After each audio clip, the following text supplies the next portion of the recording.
Mesdames et messieurs, chers frères et sœurs, une fois de plus, que Dieu vous bénisse. Bienvenue dans le cadre de votre émission Gardez la saine doctrine. Nous sommes sur ce plateau avec l'apôtre Nono Bertrand Aimé. Apôtre, que Dieu vous bénisse. Merci beaucoup, révérend, et que le Seigneur bénisse tous nos fidèles téléspectateurs. Bien, mes frères et sœurs, nous allons partager un autre thème, je sais aussi alléchant, qui concernera beaucoup de personnes aujourd'hui, beaucoup plus les jeunes aussi, et aussi d'autres personnes qui pourront leur être utiles dans le cadre des conseils. Nous parlerons aujourd'hui du mariage, mais plus particulièrement comment préparer l'entrée dans le mariage, comment se préparer les prédispositions, ou les dispositions à prendre pour pouvoir réussir son mariage.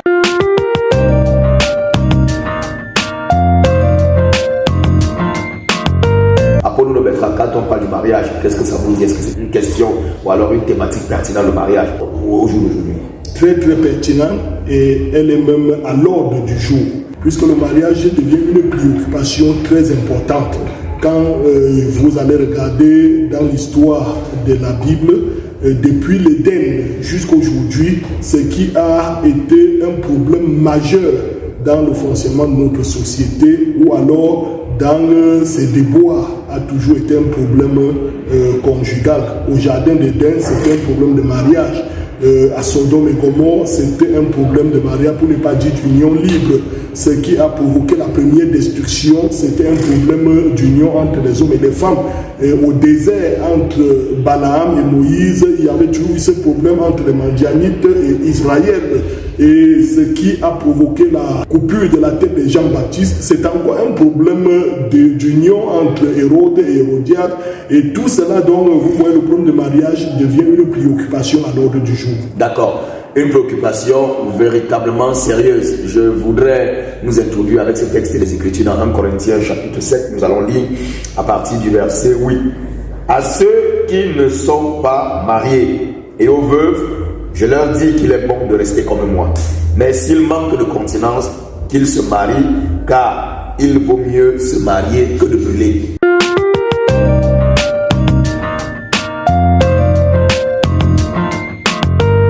Il vaut mieux se marier que de brûler. Là, ici, l'apôtre Paul est en train de parler simplement à ceux qui ne sont pas encore mariés. Alors, pasteur Nono Bertrand, dites-nous, un jeune qui veut s'engager dans le mariage, allez-vous le conseiller de s'y engager ou alors décourager? Est-ce qu'aujourd'hui, il est encore opportun de pouvoir encourager les jeunes à se marier? Ou alors, comme la venue du Seigneur est proche, faudrait-il simplement qu'on dépose ce dossier et qu'on attende en se préparant dans la sanctification? C'est très facile de conseiller aux jeunes de se marier, mais déjà, il est plus essentiel de chercher à savoir si le jeune connaît ce que c'est que le mariage. S'il connaît ce que c'est que le mariage. Je ne crois pas que le mariage, c'est juste la possibilité de prendre un tissu blanc et un tissu rouge et les marier ensemble. Mais il faut aller en profondeur, comprendre que le mariage, c'est la plus vieille institution au monde. C'est l'union entre un homme et une femme pour vivre ensemble comme mari et femme. Quelque part même, je dirais encore que le mariage, c'est un acte institutionnel sacré qui lie un homme et une femme pour la vie. Ici, en guise d'une préfiguration, des préludes au véritable mariage à venir qui sera entre Christ et son épouse. Nous vivons bien les préliminaires ici sur terre en voyant un homme et une femme se mettre ensemble. On dit bien l'union sacrée entre un homme et une femme. On précise bien le genre ici parce que nous voyons dans le monde aujourd'hui beaucoup de choses se déroulent au nom du mariage. Et on voit déjà des personnes de même sexe qui se mettent ensemble. On dit toujours qu'ils se sont mariés. Il faudrait donc toujours, pour notre cas ici, définir que le mariage, c'est l'union sacrée entre un homme et une femme. Sexe masculin, sexe féminin, pour vivre ensemble en tant que mari et femme. Voilà ce qu'on devrait d'abord faire savoir aux jeunes avant de chercher à savoir si on peut les encourager à se marier. Parce que lorsque vous parlez des jeunes, il faut dire que c'est facile pour moi en tant qu'un guide d'encourager un jeune de se marier. Je lui ai donc expliqué ce que c'est que le mariage. Maintenant, quels sont les motifs? Quels sont les objectifs? Quelle est la motivation qui amène ce jeune à se marier? Est-ce qu'il se marie parce que tous ses amis sont déjà mariés, il ne faudrait pas qu'il reste seul? Est-ce qu'elle se marie parce qu'elle aime tellement avoir l'enfant comme les autres, il faudrait qu'elle se marie? Est-ce qu'elle se marie parce qu'elle ne veut pas perdre ce garçon? Est-ce qu'elle se marie parce que toute la famille est en train de crier, toi aussi tu dois te marier? Est-ce que ce jeune homme se marie parce que tous ses camarades sont mariés, ne reste que lui? Est-ce qu'il se marie parce que cette femme est dotée, équipée intellectuellement et diplomatiquement, alors il faudrait que je fasse d'une telle femme mon épouse? Est-ce qu'elle se marie parce que ce monsieur va la soutenir financièrement? Est-ce qu'ils se marient parce qu'ils ont pitié l'un de l'autre et puis ils voudraient se soulager en se mariant? C'est toutes ces choses, révérend, qu'il faut déjà sonder pour aider les jeunes à entrer dans cette affaire-là de toute âme et conscience. Parce que en réalité, deux personnes qui se mettent ensemble sont unies par un vœu de bonne conscience entre les deux. D'accord, sont unis par un vœu de bonne conscience. Pasteur, dis-nous donc, quel devrait donc être l'objectif qu'un jeune homme devrait avoir en tête pour se marier? Parce que vous avez posé beaucoup de questions. Est-ce qu'il se marie pour ceci? Est-ce qu'il se marie pour cela? Dis-nous donc, on devrait donc se marier pourquoi? Quel est l'objectif? Quelle est la pensée que le jeune homme qui veut s'engager dans le mariage? De la même manière pour la jeune fille aussi, parce que là, on ne se marie pas seul. Alors, quel devrait être l'objectif? Comme vous avez dit, il nous a été dit, il n'est pas bon que l'homme soit seul. Alors je lui ferai une aide semblable à lui. Une aide. Un homme se marie pour quel but? Afin d'avoir une aide semblable à lui. Afin de retrouver cette partie de lui qui est restée longtemps cachée. Et on se marie pourquoi? L'homme quittera son père et sa mère, s'attachera à sa femme et les deux deviendront une seule chair. On se marie parce qu'on a besoin d'un compagnon, parce qu'on a besoin d'une compagne, parce qu'on a besoin d'un ami pour la vie, parce qu'on a besoin de quelqu'un avec qui avoir pas des intimités, avec qui partager ensemble, avec qui s'entre-souder, s'entre-aider, avancer ensemble. On se marie parce qu'on a besoin d'un bonheur, parce qu'on a besoin d'une consolation de l'un comme de l'autre. Voilà pourquoi on doit se marier, parce qu'on a besoin de se compléter et d'avancer ensemble, de faire plus ce qu'on devrait faire lorsqu'on était seul. Et pour cela, il y a des dispositions qui sont prises en compte. Si nous aidons déjà à placer devant les jeunes de cette génération ces dispositions qu'on devrait prendre pour un véritable mariage, je crois, révérend, cela aiderait beaucoup les jeunes. Très bien. Parlons donc de ces dispositions. Pasteur Nounou, alors nous allons aller de façon chronologique, classifiant ces différentes dispositions qu'il faudrait que les jeunes prennent en compte pour pouvoir se marier. Alors, dis-nous donc, quelles sont les dispositions?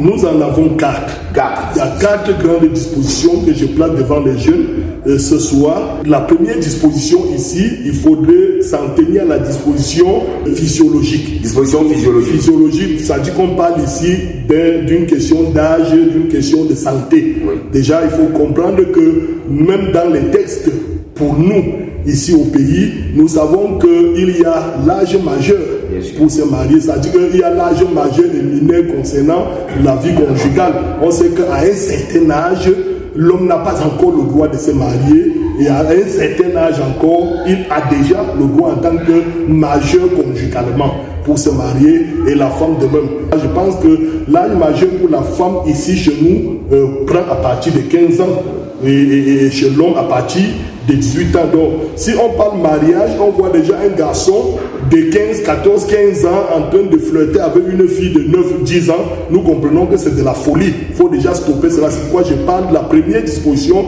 qui est physiologique. C'est-à-dire qu'il faut tenir compte de l'âge, qu'on sache qu'ils ont atteint l'âge nubile de pouvoir entrer dans ces responsabilités. Il y a une question de santé qu'on ne devrait pas blaguer. Je sais que beaucoup vont me parler de la foi. Si on a la foi, si c'était ma femme prédestinée, c'est qu'il n'y aura aucun problème. Non. Nous ne pouvons pas trop demander à Dieu.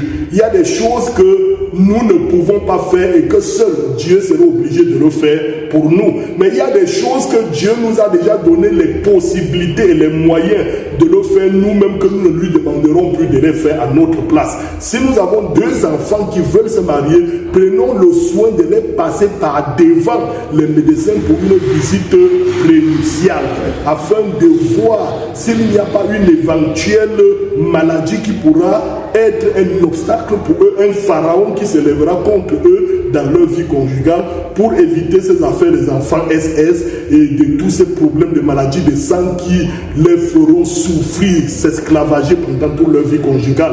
Voilà ce qui concerne la première disposition qui est physiologique. La deuxième disposition, c'est la disposition psychologique. Dans la disposition psychologique, là nous parlons des nécessités. C'est-à-dire que la nécessité de se marier. On ne sait, comme j'ai cité tout un nombre de choses tout à l'heure, on ne se lève pas pour se marier parce que tout le monde a crié sur toi, va te marier comme les autres. Et on a vu des parents qui obligent un garçon de se marier sous prétexte que ce garçon fait très mal aux jeunes filles au quartier pour l'éviter d'aller se projeter à la vie de débauche. Alors cherchons une fille, jetons sur lui. Alors on demande d'aller jeter une fille sur quelqu'un pour qu'il ne commet plus de débauche partout. Vous voyez que la disposition psychologique ne tient pas debout. Alors il ne se marie donc pas par nécessité, mais il se marie ici juste pour résoudre un problème. Nous avons vu des familles qui engagent leurs deux enfants dans une union comme celle-là, juste pour résoudre un problème de dette entre eux. Et nous avons vu aussi par ailleurs deux familles qui veulent unir leurs enfants juste pour nouer leur relation d'affaires. Là, vous comprenez que la nécessité est déjà totalement biaisée. On ne se marie pas pour résoudre un problème, on ne se marie pas à cause d'un contrat entre des personnes qui ne sont même pas impliquées dans cette vie conjugale. Mais les personnes, les deux qui veulent se mettre ensemble dans un mariage, devraient le faire parce que la nécessité s'impose de ne plus vivre seul, d'avoir déjà cette aide-là auprès de soi. C'est ça, la disposition psychologique, la nécessité de se marier. Quelque chose veut déjà que je sois marié. La troisième disposition ici, c'est la disposition matérielle. Ne l'oubliez pas, ce n'est pas charnel que de demander à un garçon, toi qui veux te marier, tu comptes sur quoi? Toi qui veux te marier, tu travailles quoi? Ce n'est que normal, c'est logique de demander à un jeune, qu'est-ce que tu travailles, qu'est-ce que tu produis, de quoi es-tu capable? Parce que quiconque veut aller loin ménage sa monture. Comme vous voulez dire qu'on ne peut pas se marier si on ne travaille pas, parce que non, si on n'a pas un salaire, on n'est pas dans je ne conseillerais pas à quelqu'un de se marier s'il ne travaille pas. Il n'a même pas le droit de ne pas travailler. Mais les conditions sont difficiles, on n'a pas de travail, le chômage c'est difficile, ça veut dire que beaucoup de personnes ne peuvent pas se marier. Lorsque nous parlons de chômage, nous parlons ici des personnes qui ont des qualifications, qui ont des compétences à pouvoir faire quelque chose, mais qui manquent des possibilités, des moyens pour les amener à arriver à ce niveau. Et donc, ils sont toujours en train de chercher et d'espérer, de soupirer. Mais c'est différent d'un paresseux. Parce qu'il faut faire la différence entre le chômeur et le paresseux. Le chômeur a des qualités, il a des compétences, mais le moyen pour atteindre son objectif lui paraît encore difficile. Cependant, il désire y arriver. Mais le paresseux ne veut rien faire. Il peut même être compétent, il ne veut rien apprendre, il a même des qualifications, mais il croise les mains. On dit un peu de croiser les mains, un peu de tourner au lit, et la pauvreté le surprendra comme un rôdeur. Donc voilà, quand on veut se marier, d'abord on nous a dit que même l'oiseau, pour commencer à pondre, prépare d'abord son nid. Quand on veut se marier, on ne demande pas trop à un jeune garçon que pour te marier, on doit te voir avec une maison 5 niveaux. Pour te marier, tu dois avoir un salaire de 3 millions de francs pour être capable de te marier, ou un salaire de 150 000 francs. Pour te marier, tu dois être un patron d'entreprise ou un... Non. Le nécessaire vital. Le nécessaire vital. C'est-à-dire que tu sois capable de sortir de la maison, te lancer à la recherche de ton pain quotidien et parvenir à trouver le peu que tu peux manger et que tu sens que tu es aussi capable de trouver et pour toi et pour quelqu'un d'autre. Et alors, tu pourras chercher cette quelqu'un avec qui vous allez partager ce pain ensemble. C'est ça, la disposition matérielle qui donne lieu au nécessaire vital. Parce que le bonheur ne réside pas seulement dans le grand nombre de matériel qu'un homme possède pour dire que je suis déjà heureux, je peux me marier. Mais le bonheur réside dans la satisfaction du peu que Dieu vous alloue. Le peu que Dieu vous donne, si vous êtes capable de savoir le gérer pour vous et pour quelqu'un d'autre à côté de vous, alors vous êtes prêt à vous marier. La dernière disposition ici, c'est la disposition spirituelle. Dans la disposition spirituelle ici, je voudrais parler tout simplement, avant d'engager cette vie conjugale, il faut penser d'abord à rechercher la volonté parfaite de Dieu. Notre prophète a dit, lorsque vous voulez vous lancer dans ce chapitre-là, il dit, vous devez beaucoup prier, beaucoup réfléchir et toujours dire, Seigneur, est-ce ton plan? Recherche de la volonté de Dieu, voilà ce qui vous conduira dans un mariage sécurisé. Donc, les 4 dispositions physiologiques, dispositions psychologiques, dispositions matérielles, dispositions spirituelles. Voilà, vous allez vous faire un mariage parfait. Alors, Apollo Bertrand, est-ce que quelqu'un qui n'a pas encore construit une maison, il n'a pas encore un travail, il n'est pas salarié quelque part, il n'a pas encore construit une maison, est-ce qu'il peut se marier, est-ce qu'il doit penser au mariage? On entend dire non, pour se marier, il faut avoir déjà un toit, il faut déjà avoir, il faut être salarié quelque part, avec beaucoup d'hommes de Dieu, beaucoup de pasteurs. On dit non, il ne travaille pas encore, il n'est pas salarié quelque part, il n'a pas encore une maison. Pour certains, il faut se construire, pour certains, il faut d'abord même aller plus loin. Il y a beaucoup de conditions qu'on impose, mais nous voulons savoir, est-ce que ces conditions-là également sont vraiment exigibles pour quelqu'un qui veut se marier? Je répondrai plutôt que s'il a tout cela avant de se marier, je ne peux que l'encourager. D'accord. Je ne peux que l'encourager, mais je souhaiterais, parce que je voudrais ici parler tout droit en regardant aux yeux des jeunes filles qui me regardent là, pour vous dire que, mes jeunes filles, lorsqu'on parle du mariage ici, vous n'êtes pas un chantier sur qui on fait tout le projet pour que vous croisiez les mains et attendre tout simplement qu'on vienne investir sur vous. Non, il faut comprendre que lorsqu'on parle de préparation pour le mariage, tant la chose se passe de deux côtés, tant chez l'homme que chez le jeune homme que chez la jeune fille. Alors, le jeune homme, comme dit le reverend ici, il peut arriver qu'avant qu'il ne pense à cela, il a préféré se préparer d'une autre manière, c'est-à-dire que s'offrir une maison d'habitation, s'offrir même une voiture, pourquoi pas, se taper un bon travail, un bon salaire et tout cela. Nous encourageons et nous tirons du chapeau à un homme qui peut réfléchir ainsi. On dit que avant que l'enfant ne vienne sur terre, on prépare toujours sa layette. Lui, c'est sa manière de préparer la layette. Maintenant, ce n'est pas suffisant, mais nous disons toujours que si cette jeune fille est prise et qu'elle arrive lorsque le gars n'a pas encore grand-chose, mais ayant une conscience solide de quelqu'un qui connaît véritablement ce que c'est qu'affronter une vie conjugale, et il prend la fille dans cet état et que les deux cherchent ensemble, ils investissent ensemble, ils construisent ensemble, ils achètent ensemble, voilà une vie qui sera dotée de grand bonheur et tout cela parce que les deux ont appris à unifier leurs efforts, unir leurs forces pour chercher. Il n'y aura pas de discrimination dans la gestion. Pourquoi? Parce que ce qui appartient à l'un appartient à l'autre.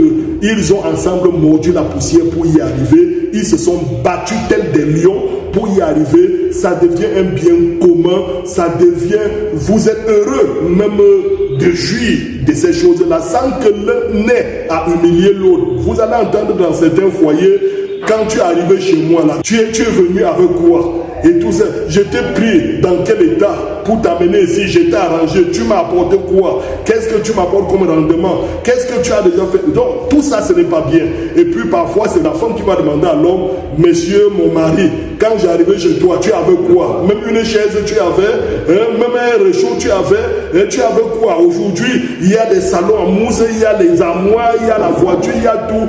Monsieur mon mari, c'est à cause de moi que tu as tout cela aujourd'hui. Tu étais quoi quand je t'ai posé? Donc il faut éviter ça.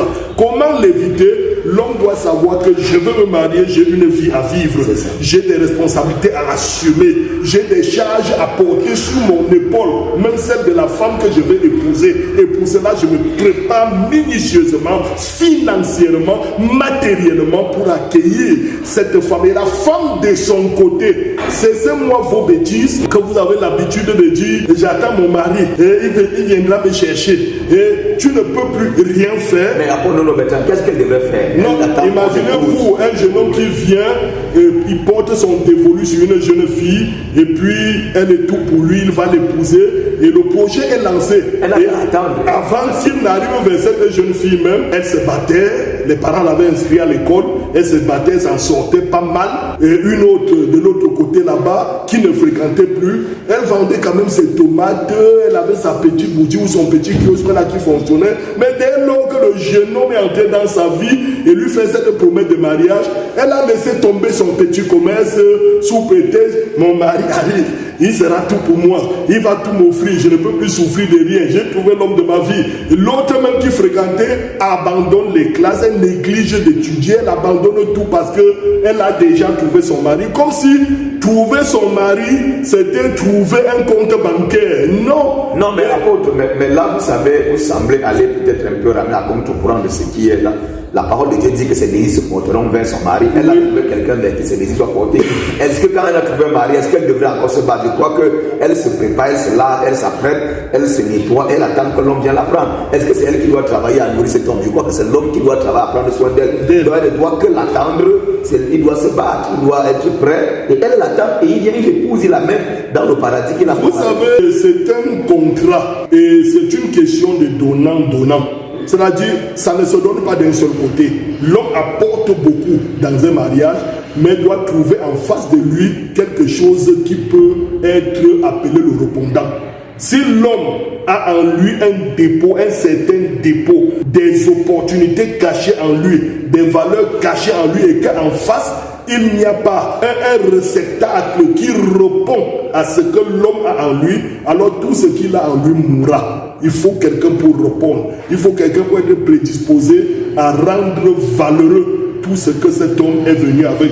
Si vous avez un homme fort riche, un homme qui a des grands biens et qui trouve une femme qui ne connaît pas entretenir ces grands biens de l'homme, ils seront tous les deux malheureux. Si l'homme, en venant, n'est-ce pas, a des prédispositions, des préparations bien faites pour accueillir cette femme, et la femme reste de son côté, je n'ai pas pu à l'école, j'ai déjà trouvé mon mari. Et quand il va me marier, il va me nourrir. Quand il va me marier, il va prendre soin de moi. Vous n'êtes pas le cochon, vous n'êtes pas le porc. C'est le porc qui s'assoit là, il attend qu'on se lève le matin, on vient laver sa porcherie, on jette sa nourriture, il mange, on jette son eau, il le boit, et il ne s'attend qu'à ça, rien de plus. Vous n'êtes pas ça. L'homme a demandé votre main, bats-toi. Bats-toi pendant que dans le foyer là, l'homme là viendra avec un canapé en mousse.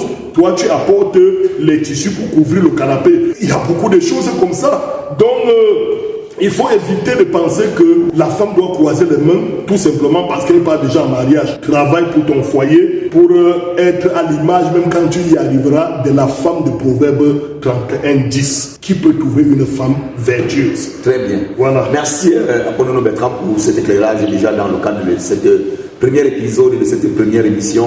Alors, c'est déjà suffisamment alléchant. Je crois que, chers téléspectateurs, il nous faudrait en revenir sur ce sujet pour en parler davantage, creuser plus profondément, et que les jeunes, ceux qui ne sont pas encore mariés, soient davantage édifiés. Dans le cadre de la prochaine émission, sur Regarder la Sainte Doctrine, nous en parlerons davantage sur la préparation aussi de la jeune fille et autres, pour ceux qui veulent s'engager. Que Dieu vous bénisse d'ici à là.